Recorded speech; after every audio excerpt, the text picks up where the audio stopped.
여러분 혹시 이런 경험 없으십니까? 우리는 매주 예배에 나옵니다. 찬송가 가사를 거의 외우다시피 부릅니다. 기도도 합니다. 성경도 읽습니다. 그런데 집에 돌아오는 길에 마음은 이상하리만큼 비어 있습니다. 이상하지 않습니까? 그리스도를 믿는다고 말하는데 삶은 점점 가벼워지고 기쁨은 얕아지고 기대는 사라집니다. 문제는 우리가 믿지 않기 때문이 아닙니다. 문제는 우리가 너무 적은 것을 믿고 있기 때문입니다. 우리는 하나님의 풍성함을 말하면서 정작 영적으로는 최소한의 생존만 하고 있는 그리스도인이 되어버렸습니다. 여러분은 구원받은 사람입니까? 아니면 구원에 안주한 사람입니까? 성경을 모르는 것이 문제가 아닐 수 있습니다. 여러분은 에베소서를 들어보셨습니다. 그리스도의 풍성함, 하나님의 영광의 풍성함이라는 말도 낯설지 않습니다. 어쩌면 설교에서 수없이 들었을 것입니다. 그런데 묻겠습니다. 그 말들이 여러분의 삶을 실제로 흔든 적이 있습니까? 우리는 성경을 분석하지만 성경이 우리를 해부하도록 허락하지는 않습니다. 우리는 진리를 감상하지만 진리를 적용하지는 않습니다. 이것이 바로 오늘날 가장 위험한 영적 상태입니다. 본문에는 익숙하지만 능력에는 무지한 상태. 사도 바울은 이런 사람들을 위해 기도했습니다. 저희 마음의 눈이 밝아지기를. 여러분의 눈은 밝아졌습니까? 아니면 단지 읽기만 했습니까? 여러분이 기도하지 않는 이유는 무엇입니까? 시간이 없어서입니까? 피곤해서입니까? 아니면 기대하지 않기 때문입니까? 솔직히 말해봅시다. 우리는 이미 이 정도면 괜찮다는 선을 그어놓았습니다. 용서받은 건, 교회에 속한 건, 기본적인 신앙생활, 거기서 멈췄습니다. 그래서 우리는 더 이상 사도 바울처럼 떨리는 마음으로 기도하지 않습니다. 왜냐하면 더 많은 것을 받는 것이 가능하다는 사실 자체를 믿지 않기 때문입니다. 이것이 영적 우울의 뿌리입니다. 하나님이 작아서가 아니라 우리가 기대하는 하나님이 너무 작아졌기 때문입니다. 여러분은 지금 바울이 에베소 교인들을 위해 드린 그 기도를 자기 자신을 위해 드리고 있습니까? 아주 예리한 질문입니다. 만약 여러분이 그리스도인이라면 성령께서 여러분 안에 내주하고 계시며 그리스도는 여러분의 생명 되십니다. 이것은 불변의 진리입니다. 그러나 사도 바울은 지금 교리적인 사실, doctrinal fact, 그 이상을 말하고 있습니다. 그는 지금 경험적인 실제, experiential reality를 다루고 있습니다. 오늘날 수많은 그리스도인들이 영적 우울증에 시달리는 이유가 무엇입니까? 그들은 교리적으로는 내 안에 그리스도가 계신다고 말합니다. 하지만 실제 삶에서는 그리스도가 없는 것처럼 살아갑니다. 그들에게 그리스도는 교과서 속의 인물이거나 일주일에 한 번 찾아뵙는 먼 친척에 불과합니다. 바울은 지금 이 비극적인 모순을 깨트리려 합니다. 그는 기도합니다. 제발 그리스도가 너희 마음의 주인, 마스터로, 거주자, 레지던트로, 통치자, 룰러로 계시게 하라. 바울이 사용한 계시게 하다, 두엘라는 단어를 주목해야 합니다. 헬라어 원어는 카토 이케오입니다. 이것은 집, 오이코스이라는 단어의 아래로 갔다, down라는 전치사가 붙은 합성어입니다. 즉, 집에 완전히 정착하다, settle down and make one's home라는 뜻입니다. 이것은 단순히 방문하다, visit는 뜻이 아닙니다. 잠시 들렀다가 떠나는 나그네나 하룻밤 묵고 가는 손님이 아닙니다. 이 단어는 짐을 다 풀고 가구를 배치하고 여기가 내 집이다 라고 선언하며 영구적으로 거주하는 상태를 의미합니다. 당신의 마음에 그리스도는 손님입니까? 현대 교인들의 가장 큰 문제는 예수님을 귀한 손님, 게스트로 대우한다는 것입니다. 주일 아침 여러분은 마음의 응접실을 깨끗이 치우고 예수님을 모십니다. 주님, 어서 오십시오. 여기 앉으십시오. 그러나 월요일이 되면 어떻게 합니까? 주님, 이제 제가 출근해야 하니 저 다락방에 가 계십시오. 제 비즈니스에는 관여하지 마십시오. 제 취미생활에는 간섭하지 마십시오. 여러분은 예수님을 마음의 한 구석에 모셔두기만 합니다. 예수님은 여러분의 집 마음에 계시지만 그 집의 주인은 여전히 나, self입니다. 내가 결정하고, 내가 계획하고, 내가 즐깁니다. 예수님은 그저 내가 힘들 때 위로해주는 상담사 정도로 전락했습니다. 이것이 바로 여러분이 영적으로 메마른 이유입니다. 주인이 아닌 손님은 그 집을 책임지지 않습니다. 의식, consciousness의 부재. 우리가 그리스도인이라 할지라도 그리스도의 임재를 의식하지 못할 수 있습니다. 바울의 기도는 너희가 그리스도와 계신 것을 알게 하라는 것입니다. 이것은 지적인 알미 아닙니다. 감각적인 암, 센싱이요.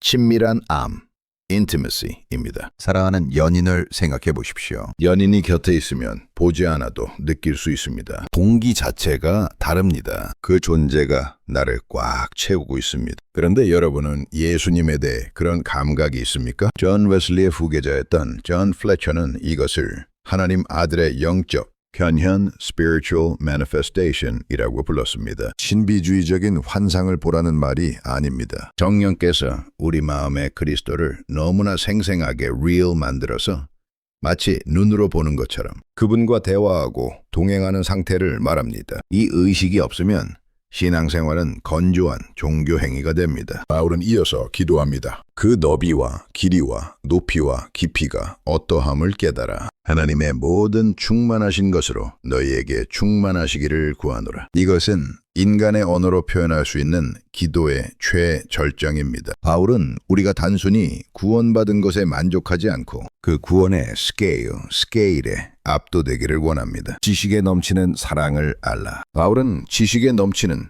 surpassing knowledge, 그리스도의 사랑을 알라고 합니다. 이것은 역설, paradox입니다. 인간의 지식을 뛰어넘는 것을 어떻게 알 수 있습니까?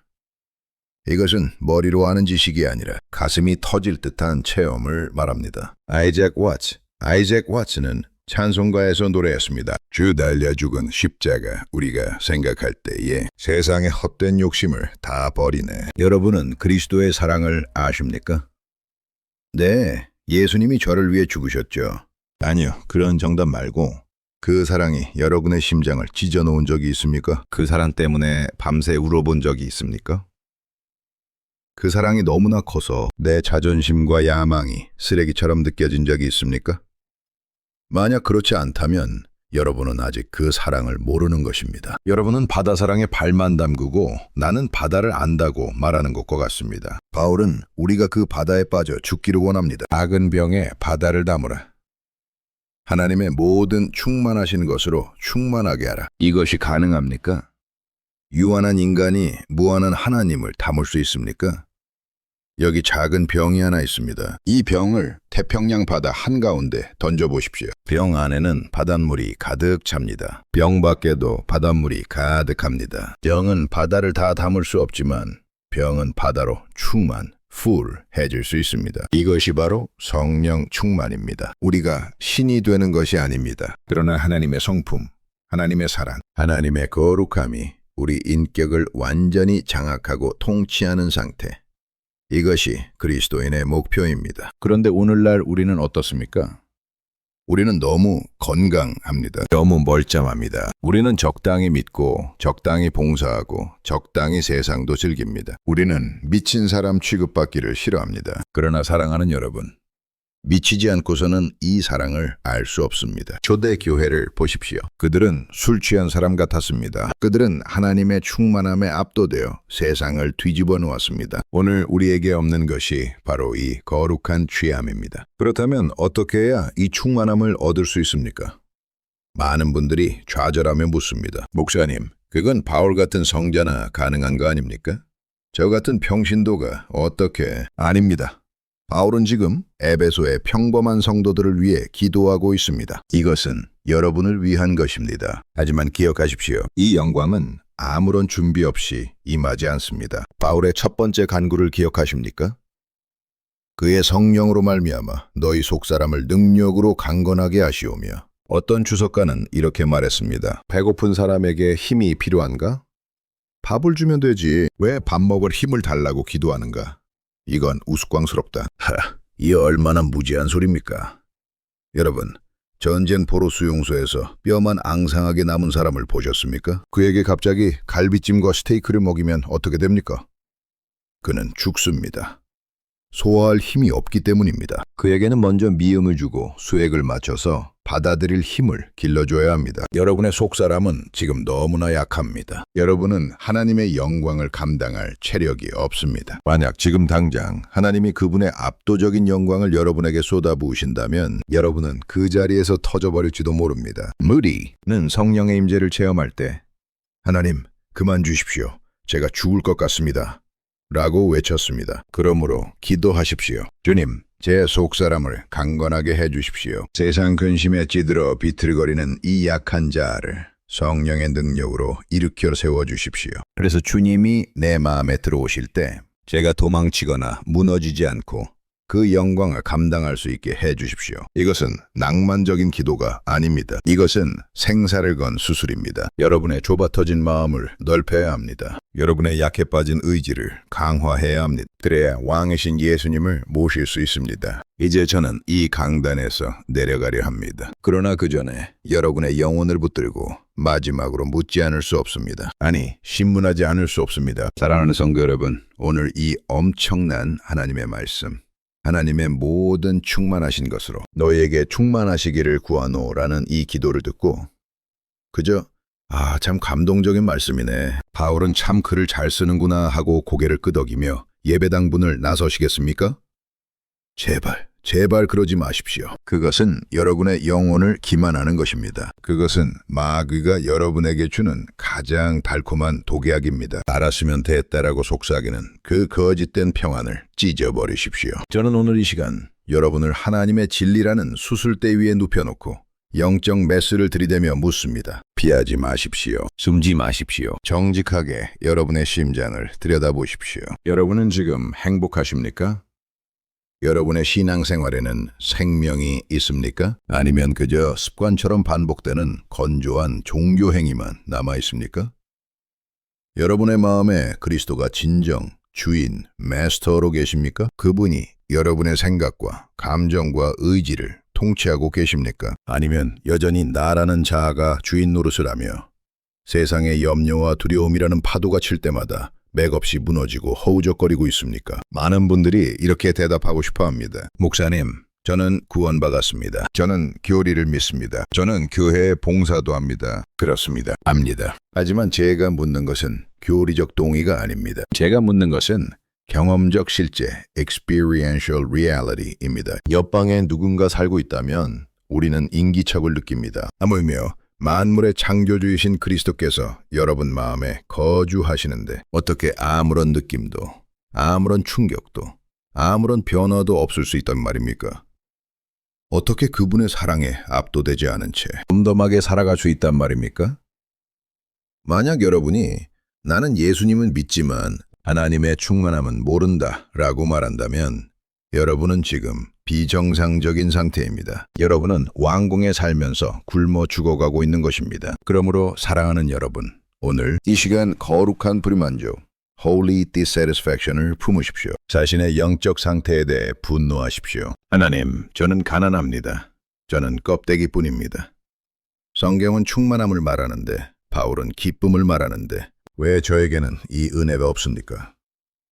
왜 저는 여전히 세상의 찌꺼기 같은 쾌락에 목말라 합니까? 마치 배고픈 사자처럼 부르짖으십시오. 야복 강가의 야곱처럼 하나님을 붙들고 씨름하십시오. 주님, 저는 이대로 돌아갈 수 없습니다. 교리적인 지식만으로는 만족할 수 없습니다. 저를 축복하지 않으시면, 제 안에 당신의 충만함을 부어주지 않으시면 저는 주님을 놓지 않겠습니다. 차라리 제 환도뼈를 치시더라도 저는 주님을 만나야겠습니다. 이것이 바로 부흥을 경험한 영혼들의 특징입니다. 그들은 적당히를 거부했습니다. 그들은 하나님 자신을 원했습니다. 두려워하지 마십시오. 하나님은 인색한 분이 아닙니다. 본문 20절을 보십시오.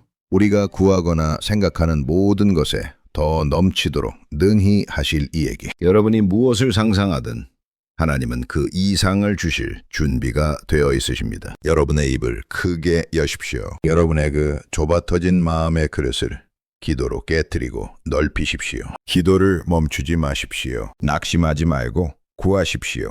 어느 날 예고 없이 여러분이 전혀 예상하지 못한 순간에 성령께서 여러분의 방문을 두드리실 것입니다. 아니, 문을 박차고 들어오실 것입니다. 그리고 여러분의 마음에 들어와 선포하실 것입니다. 내가 왔다. 이제부터 내가 너의 주인이다. 이제부터 내가 너의 집이다. 그날, 그 영광스러운 날에 여러분은 알게 될 것입니다. 그리스도의 사랑이 얼마나 넓은지, 온 우주를 덮고도 남는 그 너비를 알게 될 것입니다. 그 사랑이 얼마나 긴지, 영원 전부터 영원 후까지 끊어지지 않는 그 길이를 알게 될 것입니다. 그 사랑이 얼마나 높은지, 죄인 괴수 같은 나를 끌어올려 하늘 보좌에 앉히신 그 높이를 알게 될 것입니다. 그 사랑이 얼마나 깊은지, 지옥 같은 내 절망의 밑바닥까지 찾아오신 그 깊이를 알게 될 것입니다. 그 사랑의 바다에 잠기는 순간 세상은 작아질 것입니다. 고난은 가벼워질 것입니다. 죽음조차도 여러분을 위협하지 못할 것입니다. 그 사랑 안에 잠겨 사는 것, 그것이야말로 인간이 누릴 수 있는 최고의 천국, 지상에서 맛보는 영생임을 깨닫게 될 것입니다. 사랑하는 여러분, 이 영광스러운 초대를 거절하지 마십시오. 언제까지 뜰만 밟고 돌아가시겠습니까?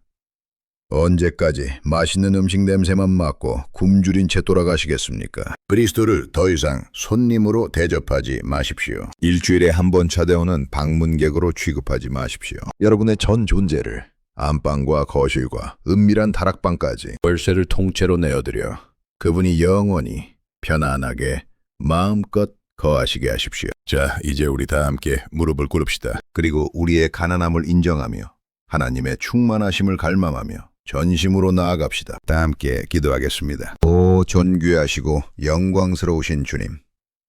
우리는 입술로는 주님을 믿는다고 고백하면서도 실제로는 마음의 문을 걸어 잠그고 주님을 문 밖에 세워둔 채 내 욕심과 내 자아가 주인 노릇을 하며 살아왔습니다. 우리는 너무나 가난합니다. 우리는 너무나 메말라 있습니다. 그런데도 우리는 우리가 부유하다고 착각하며 살아왔습니다. 주여, 이 완악하고 교만한 죄인들을 불쌍히 여겨 주시옵소서. 오늘 이 시간 주의 종이 간절히 구하옵나니 성령의 폭발적인 능력으로 우리의 속사람을 강건하게 하사 감히 주님의 영광을 감당할 수 있는 그릇이 되게 하옵소서. 믿음으로 말미암아 그리스도께서 내 마음에 손님이 아닌 주인으로 좌정하시게 하옵소서. 우리의 지성을 뛰어넘는 그 사랑의 너비와 길이와 높이와 깊이에 압도당하게 하시고 하나님의 모든 충만하심으로 우리를 가득 채워 주시옵소서. 그리하여 세상이 줄 수 없는 기쁨, 세상이 빼앗을 수 없는 평안으로 충만하여 이 썩어질 세상에